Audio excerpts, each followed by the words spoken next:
Today, President Biden defends all of his executive orders, and his climate czar is busted in a resurfaced clip traveling by private jet. We've got a lot to get into today, and it starts right now.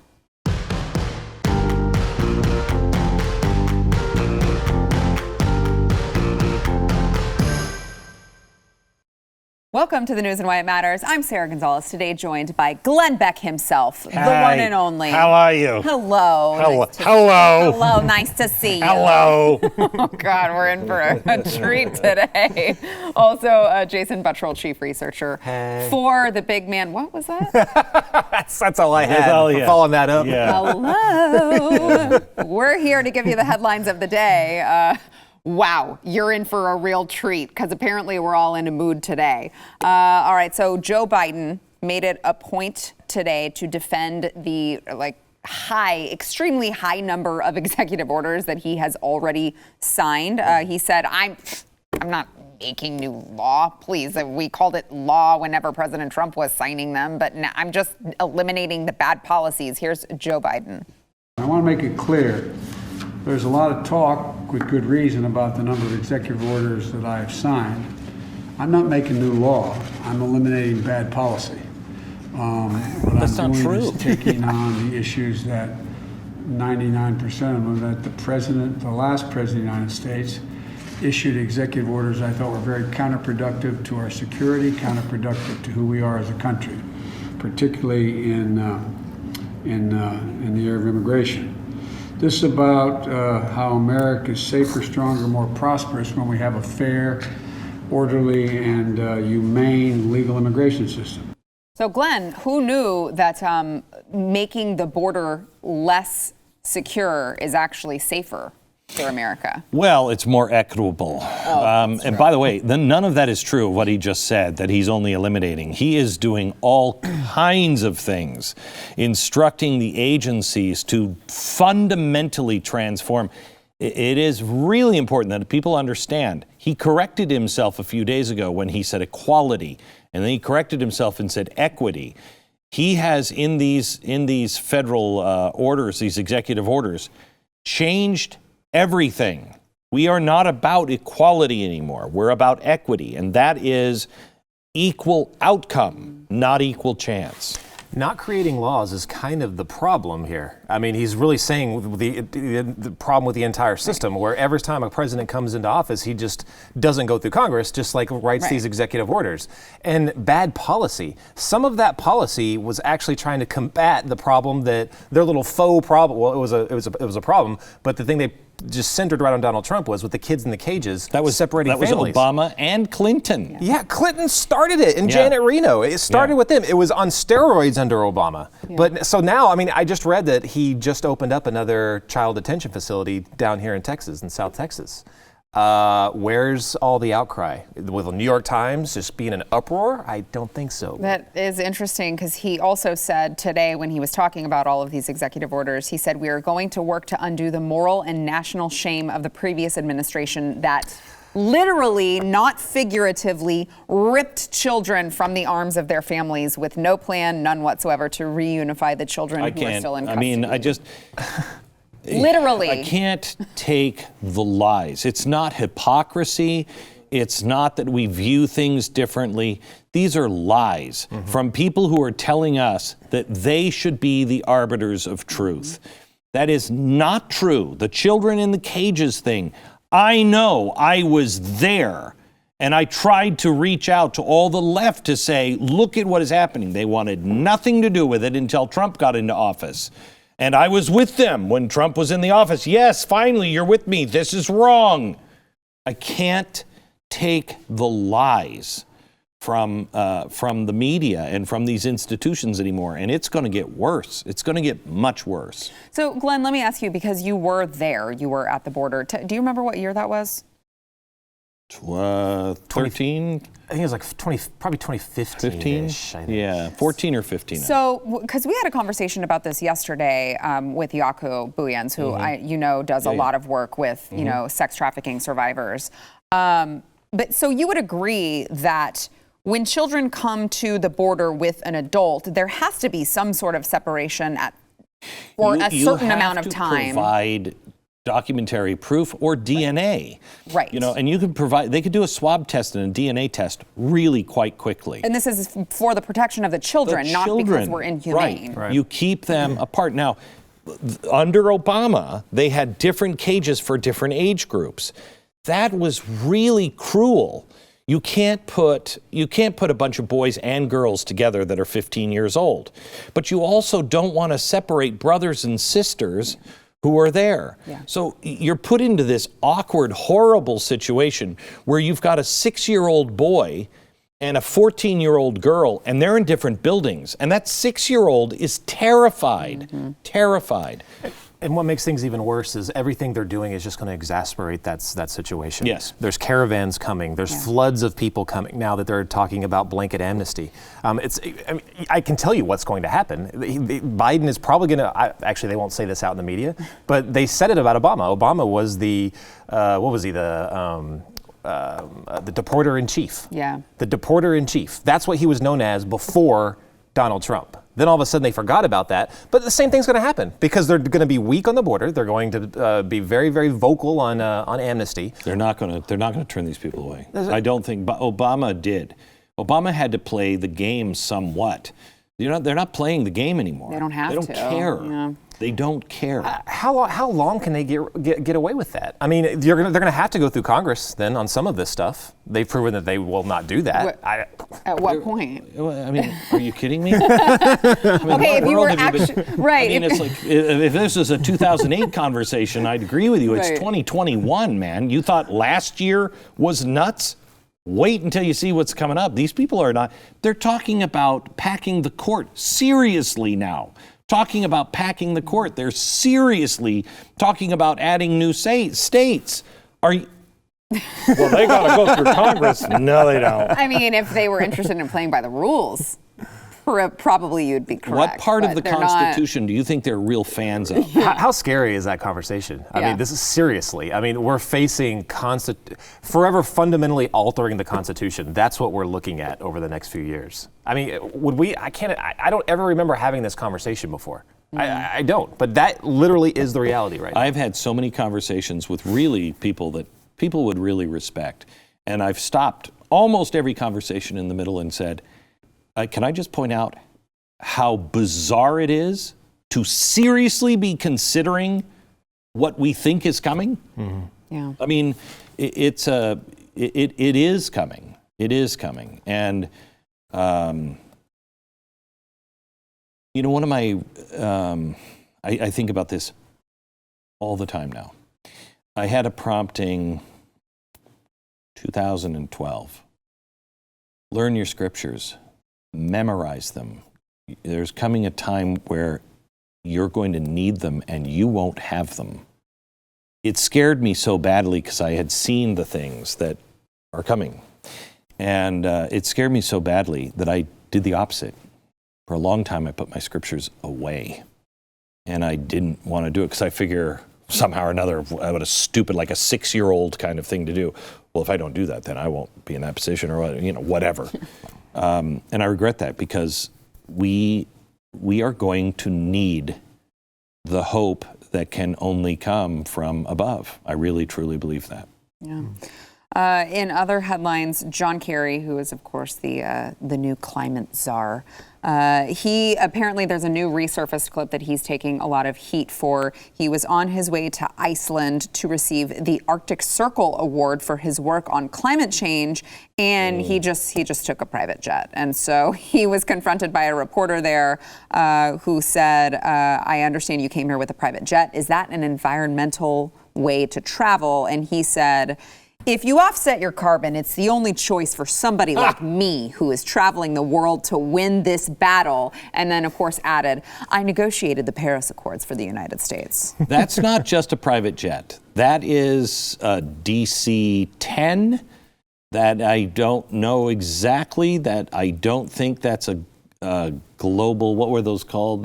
Global, that is a very large plane.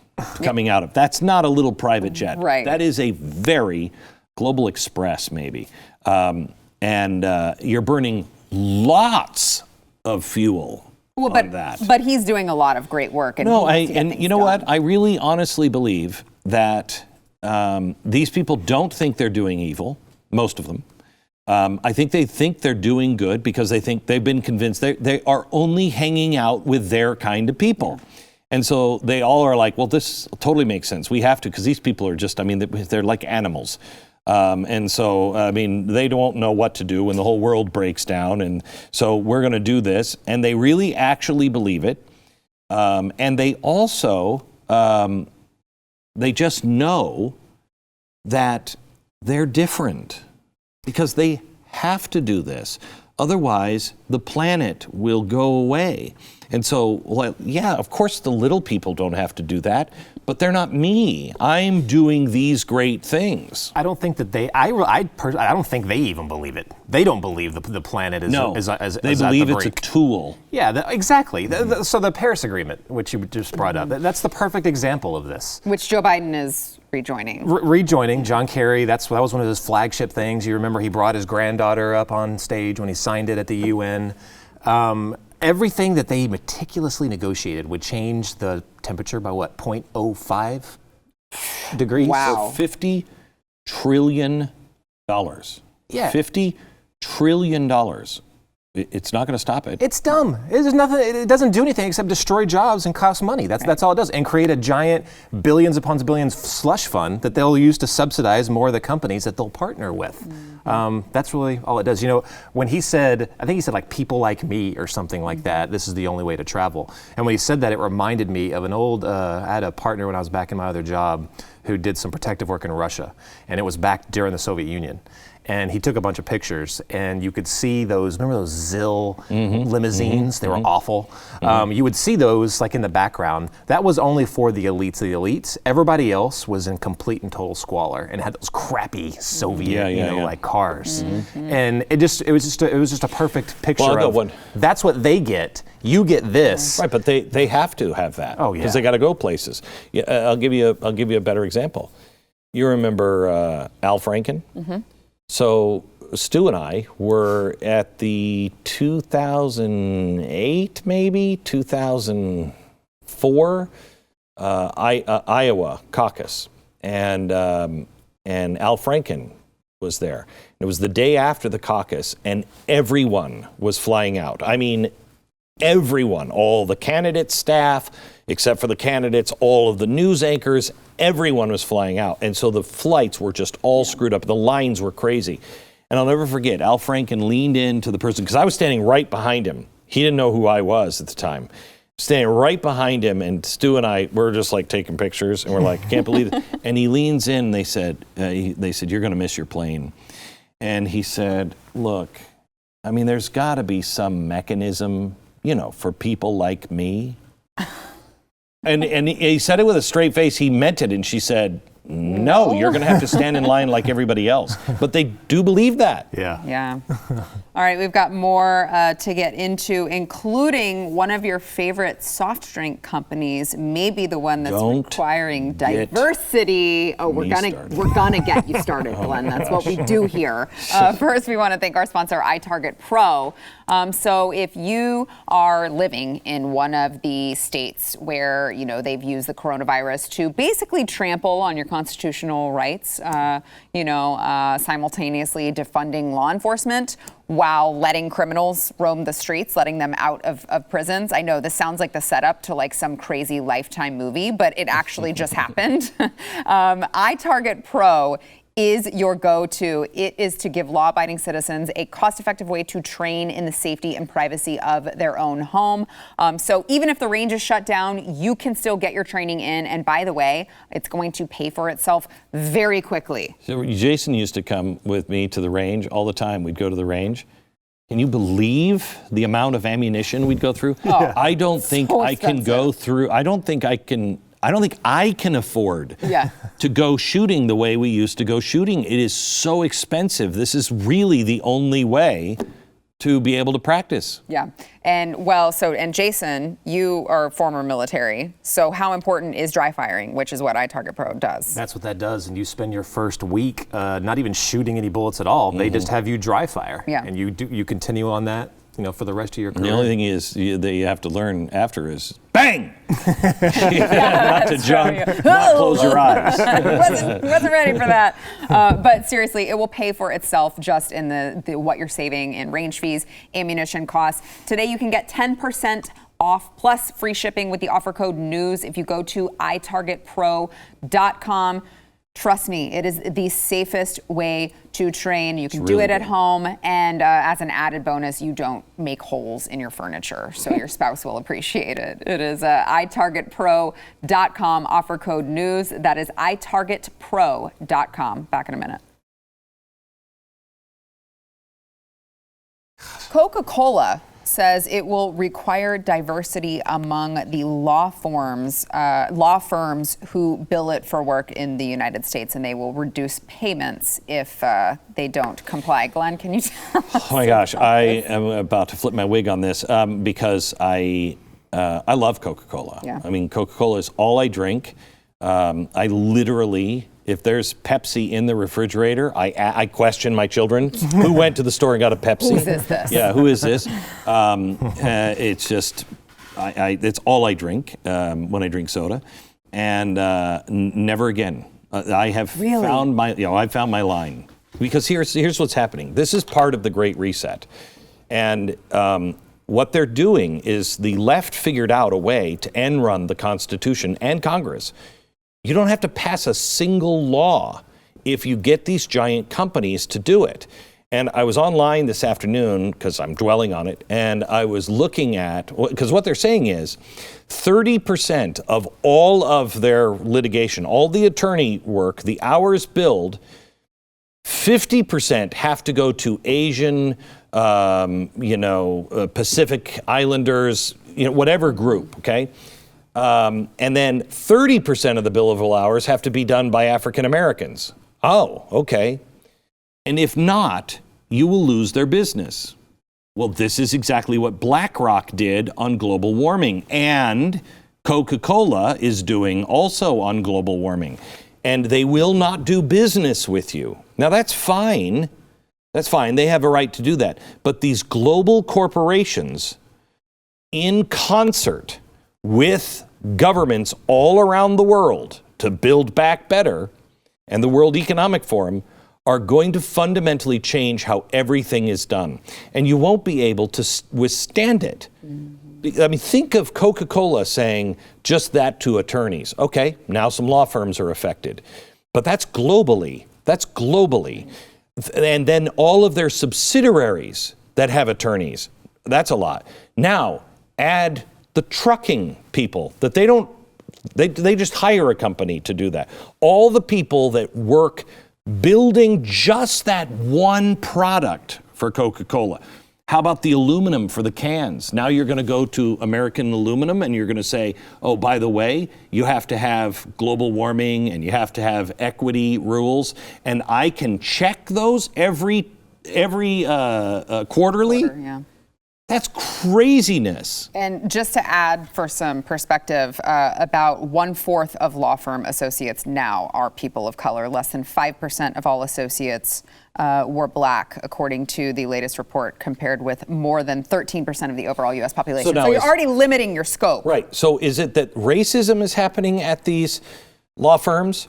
Call the EEOC. We have protection for that. Mm-hmm. Is that racism? Or is it possible that some corporate attorneys, people who are of a minority, don't necessarily want to do that kind of work? Right. So is Coca-Cola, if you don't have those attorneys in the pipeline, you're going to settle for shoddy work? What are you going to do? You're going to get the second best guy? I want the best guy. I don't care if he's black, white, yellow. I don't care. Well, they're going to make you care. There's a reason why in the Great Reset, this doesn't make sense, when you think about it. Even in AOC's Green New Deal, you're like, well, why all this stuff on equity and racism and why are they control? Yeah, that's exactly what it is. They're pairing that with climate control, because whoever they can't get under climate control, which I guarantee they'll go after businesses like ours. There'll be something they'll find out, like, how often do you run that AC? I'm just gonna say right now, it's always on, and it's always set to about 22 degrees. And I'm with them on this. It is very sexist.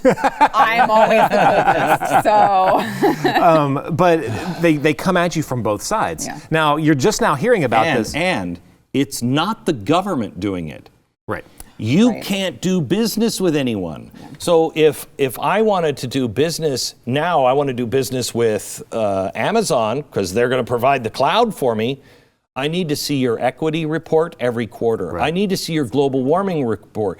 Now I've had to hire a whole staff. A small business is not going to be able to do that. The big guys win. The little guys don't. Mm-hmm.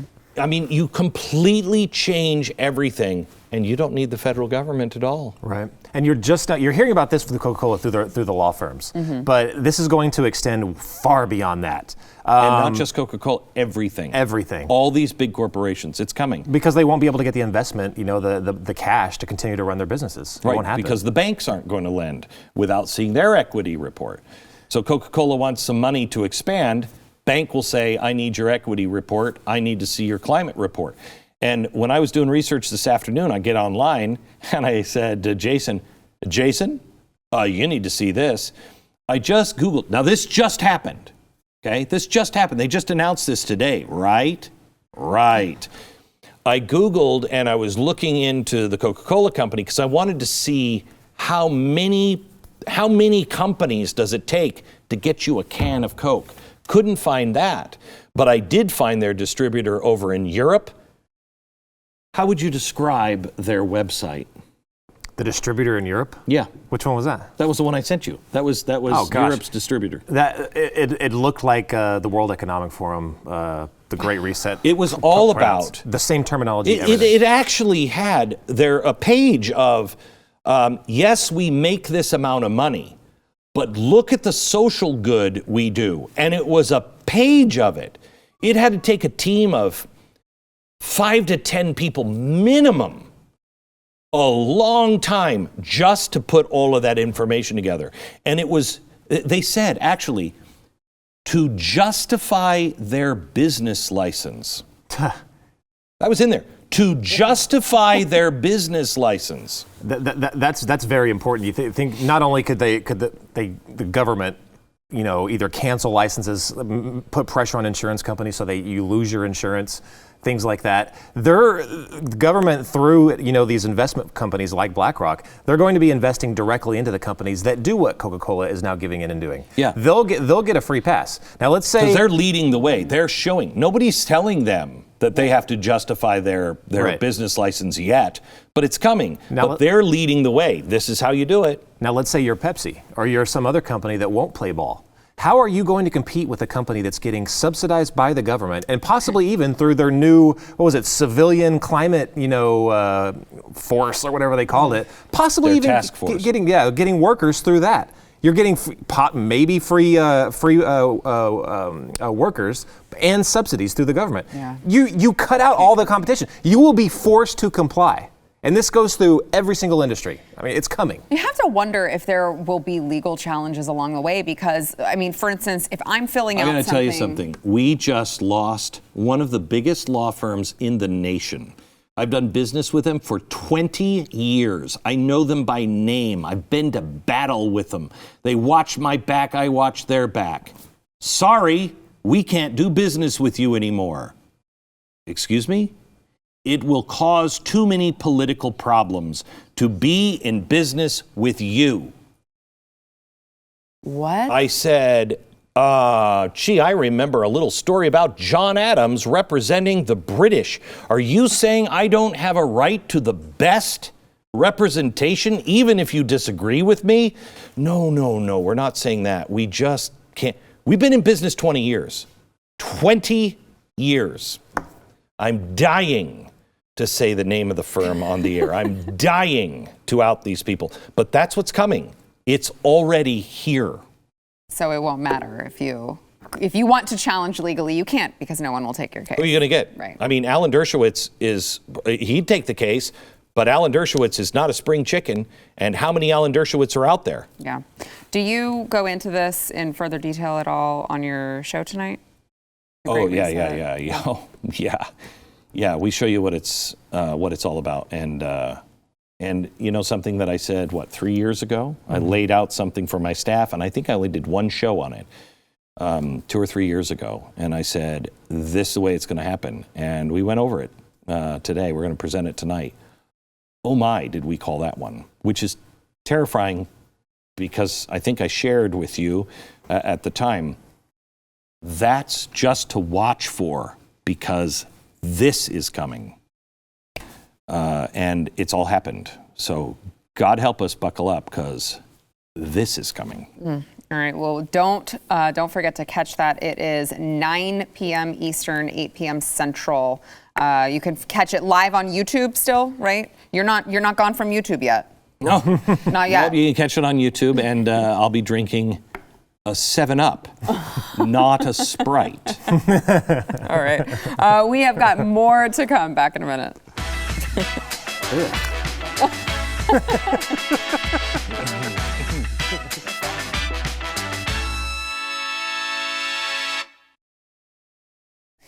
The TSA has now been authorized to fine passengers who do not comply with the new mask mandates on public transportation systems. That the CDC just came out with this, and they said, we are now authorized to tell you you have to wear masks on public transportation, all public transportation, and also we do have the authority to enforce criminal penalties. So now the TSA are the ones. We all said, well, who's going to enforce this? So it's the TSA. So now they are authorized to fine passengers who don't comply. Well, told you so. I mean, Department of Homeland Security, the Patriot Act, that is all going to be turned around into a massive, massive nightmare. Massive nightmare. Well, I mean, geez, Glenn, you're really selling the optimism that you have for the future. I don't have any today. Oh, okay. Yeah, I was on, whose show was I on? Maybe Dave Rubin's last week, and I was very optimistic. You were more optimistic than I was, I felt. I was like, what is going on here? Very optimistic, but in more of a spiritual sense. Yes. This is me in the worldly sense. None. No way out. No way out. None. Doom and gloom, Jason. Do you agree? This is why, yes. This is why we've got to go back to being a people that are more local. Have to. Local government, I mean, I think maybe even definitely true for the Great Reset because that's here, that's national, that's their policy. You're not going to be able to fight that at a national level. You've got to go global. Local. And that includes the entire conservative movement, I think. Really the only thing to stop, this is a green light for, now, mayors can say, okay, cut police. Now go ahead and start fining, people for not wearing their masks out in public. Which some places were doing. But it was very minimal. Right. Yeah. That's why you've got to stay in your town. You've got to stay with your local sheriff. Make sure that you know who you're city council, voting for. City council, mayor. Get on your education boards. Yep. Be white on rice. You lose your town. You probably already have. But if you lose your town, you have no way out. We have to go back to local and strengthen local because this is going to fail. You've taken all of the worst, and I'll lay it out tonight. You've taken all of the worst ideas of the last 100 years, endless wars, the big police of the world in our army. We're going to go solve everybody's problem, this interventionist stuff, the interventionist banking, the collusion between government and corporations. All of these things have failed. All of them have failed. And their solution now is to let's make that bigger. Let's make it into a bigger institution. It's not going to work. It's going to fail. And you're not going to be able to hold the entire world together. You're going to have people in the Netherlands are rioting right now. The Netherlands. What do they riot over? They don't ever get even pissed. They're fine. I saw a video of that and I was like, okay, when Denmark is out freedoming us. When Denmark is pissed, during like World War II, they were a little unhappy. Right. Now they're rioting in the street. That you're not going to be able to hold it all together. And as it comes apart, your local community is going to be everything. to you. You know what pisses me off? In certain places, like in Denmark, or even places like that are lefty in the United States, like in California, where they're protesting out in the streets over some of these lockdown measures, they never put two and two together and say, so the conservatives are saying to open up, the Democrats are saying to lock down. We're just pissed off at that. It's not because there are policies in general or what they stand for. We still think those conservatives are dictatorial fascists or whatever. Racist. It's not us. Yeah. They never put those two together. Because it is a non-stop. I mean, I know really smart, good people who are telling me all the time now, I haven't watched the news in a long time.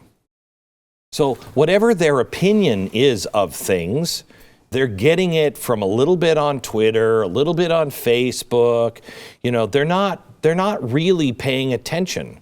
You know, they're dipping their toe in the water and like, okay, I've seen enough of that. That's the real problem here. That's why conspiracy theories are so great. You're overwhelmed. You don't know who to trust. And so most likely you'll go on and do your own research. And that's fine if you know what you're looking at. But I think too many people go on and they're like, well, let me do a hashtag on Twitter and see what everybody's saying about this. Oh, okay. Well, that's not research. Yeah. That's trouble. You remember way back when, I think it was like 3 months ago, when Joe Biden said that nationwide mask mandate would be unconstitutional. I'm not going to do that. The mandate would be unconstitutional. Please, I won't do that. But he's only doing that. No, but he's only doing that on the federal level and federal land and federal roadways, federal highways, federal airports. You know, the biggest thing I haven't heard anyone talk about, 30% of all government land is to be preserved. Okay? He just wrote that in an executive order. Do you have any concept of what that means? If you look at Agenda 21 or Agenda 2030, and to preserve land means no people on it, no use, no roads. They talked about this in 2008, and they chickened out. And actually, the Clinton administration was looking into it too. In Yellowstone, they are letting the infrastructure on the inner part of the park, where there is still some public housing and stuff like that. They're letting all that infrastructure just decay. They're not going to fix it anymore. And you can't get people to move out of the park, but that's their way of trying to push them out of the park. I can't get phone service. I can't get any service. The roads are all screwed up. They never plow, blah, blah, blah. They're just trying to nudge you out of the parks. Eventually, the plan is that's a no-go zone. No people on that land. That's what he's doing. 30% of all federal land. That's probably about 18% of all the land west of the Mississippi. I mean, maybe 10%. They own so much land. And the crazy thing is, it's not theirs. It belongs to the state, and the Supreme Court has told them to return that land to the states 2 times, 2 decisions.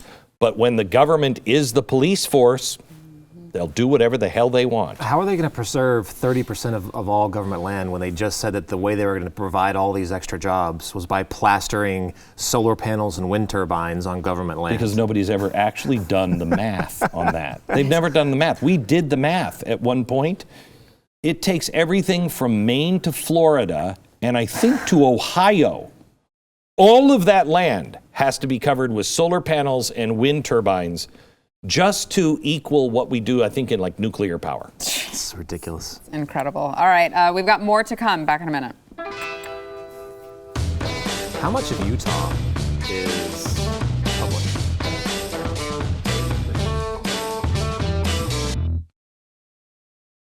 A New Mexico state senator, a Democrat, of course. You will realize this very quickly when I tell you what they're doing.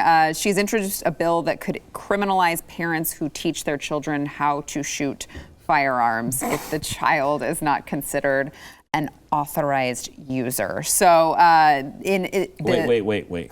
Let me.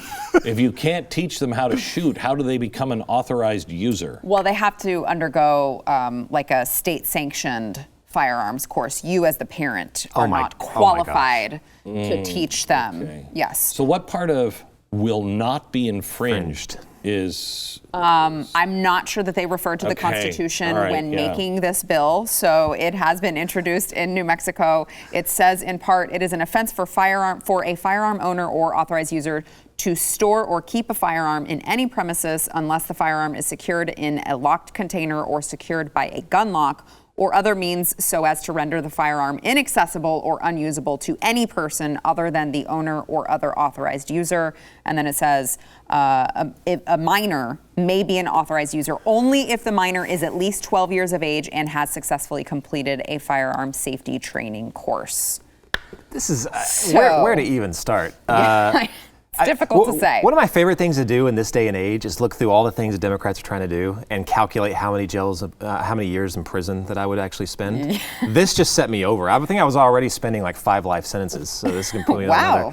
on another. The reason we have responsible gun owners is because they learn from a very early age to respect firearms. They know everything about them. My son would never point a gun at anything, not even a toy gun at anyone. Yep. He can field strip that weapon. He knows to respect it. He will never be a problem ever because he grew up in that family and learning how to do it. My wife has said to me, now my wife was not a shooter. I mean, I don't know if you were with us at the time. She is now. She's a great shooter now, but she wasn't at the beginning. She really was afraid of guns. She didn't grow up around guns, and I did. And she's always said to me, "You're freaking the kids out when they first do it." And I just did it with Lorelei, my granddaughter. She wanted to shoot a gun. Well, you got to sit down with Grandpa and talk about that. Yeah. And I talked about how it will kill, and you don't. And she was too young to do it. She's 7. She's too young, Right. in my opinion. And you know, she left, and she's like, "Okay, Grandpa," and she went and she said to her mom, "I don't want to shoot a gun. I don't want to shoot a gun." Good. Good, yeah. Good. Yeah. You have to have that, and when you have that from a young age, you don't have a problem. If you haven't lived around guns and you've only seen them in movies, you're more likely to be, hey, gangsta with them. It's absolutely insane how we treat the Second Amendment different from the rest of the Bill of Rights. It's absolutely ridiculous. Like, Bill of Rights is second and first are being treated the same way now.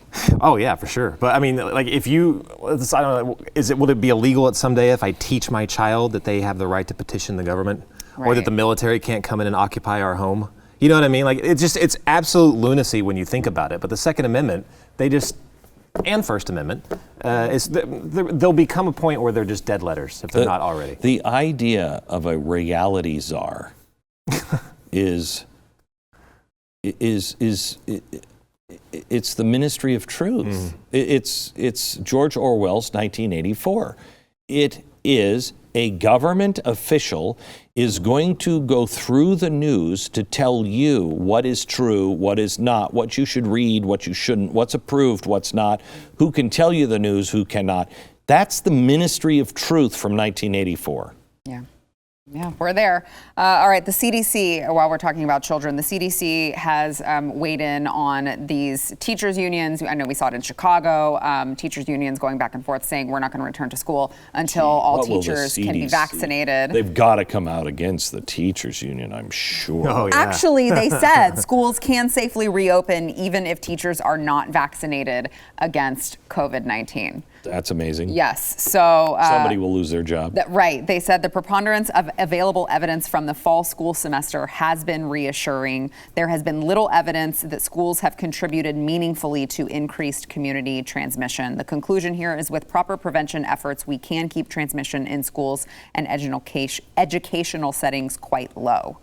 We didn't know at the beginning of the year, but now the data has accumulated, and now we can say. So the teachers' unions, I assume, are going to be really pissed off at the CDC because they're running out of excuses to not go back to school and teach the children, who, by the way, are suffering greatly. I don't know if any of the teachers in the teachers' unions out there give a crap, but they are.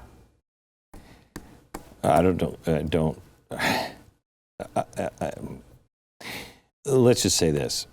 Did you notice how Lori Lightfoot, the Chicago mayor, we're going to fire you We're going to fire you. You don't get back. We're going to fire you. Real tough talk. Real tough talk. Next day. I didn't mean any of that. I mean, Okay, twist my arm. I mean, if that's not big, heavy labor unions coming down, and labor unions are part of the Great Reset. That's going to be your thing. If you don't have unionized labor, that's another count against you. If you want to do a government contract, it's already now an executive order. Good union labor.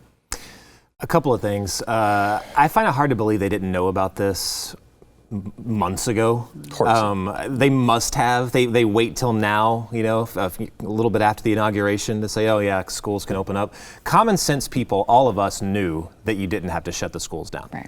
We knew that. We didn't know the first couple of weeks. Yeah, exactly. Right, Yeah. right. But- when it was kind of an extended spring break for everyone, and we were waiting. And I think I was even kind of cool with going all the way into the summer, and you're like, okay. But fall, Right. we knew. We Yes. knew. Yes. We knew. And so how evil is it of these teachers unions? Remember what they were doing? They were just staging those demonstrations where they were putting tombstones in the ground, Yeah. freaking everybody out. I mean, that was more than just a political stunt, between you and your union and you getting, free money to stay at home. That was scaring the crap out of kids. Mm-hmm. They saw that just like we did. All of that faux fear was, I just don't know what else to call it, but evil. We knew all of this back then. Yeah. I just don't know. I cannot stand unions. I cannot stand them. See, it's really, I'm really in a tough position because when corporations are out of control, unions are important. When unions are out of control, corporations are important. It's the balance. If people would just stop trying to be greedy, stop trying to win and screw the other guy, you'd be able to do it. But there's always this balance. A corporation gets way out of control, like Bezos. Yeah. Taking the tip money, what is it, $60 million of the tips for drivers, and just taking it as a corporation? That's obscene. That's obscene. Out of control. Balance. Teachers union, fire, unions in Illinois and New York City, out of control. I've never Word real quick. I've never known a union that hasn't abused its position, that hasn't existed outside the reason for their existence is just to keep people out of the workforce, raise the prices there, and to gain power. I've never seen them operate outside of that. Yeah. All right, we got to take a break. Back in a minute. Especially if it's government. That's why FDR was against government unions. FDR was. Oh, yeah. He said. Well, my friends at the table have disappeared, and they just left me they couldn't be bothered to finish the show, so I guess I will finish it for them. If you have not yet subscribed to the audio podcast, make sure you go and do that wherever you get your podcasts, if it's Apple Podcasts, whatever. Subscribe, rate, and review the show. You could see your review read live on air. We've got some today. First one is from Cobby C. Thanks to the outstanding cast, they make news never boring, especially when they can actually read, which I apparently cannot do today. Next one from Rowdyette. 10 stars, my favorite BlazeTV show of all, and I listen to all the podcasts. Love Jason Buttrell's dark ops stories. Stay strong, Glenn, for all of us. Well, I will pass along the word to Jason Buttrell and Glenn Beck since they are, again, not here. I'm sure they would have loved your kind words, so thank you so much. And by the way, don't forget to tune in to Glenn's show tonight. It really is a must-watch with all of the Great Reset and how all of this comes together. It is Glenn TV tonight, 9 p.m. Eastern, 8 p.m. Central. I will be tuning in as well. And with that, I'm out, you guys. I'll see you tomorrow. Thanks for tuning in.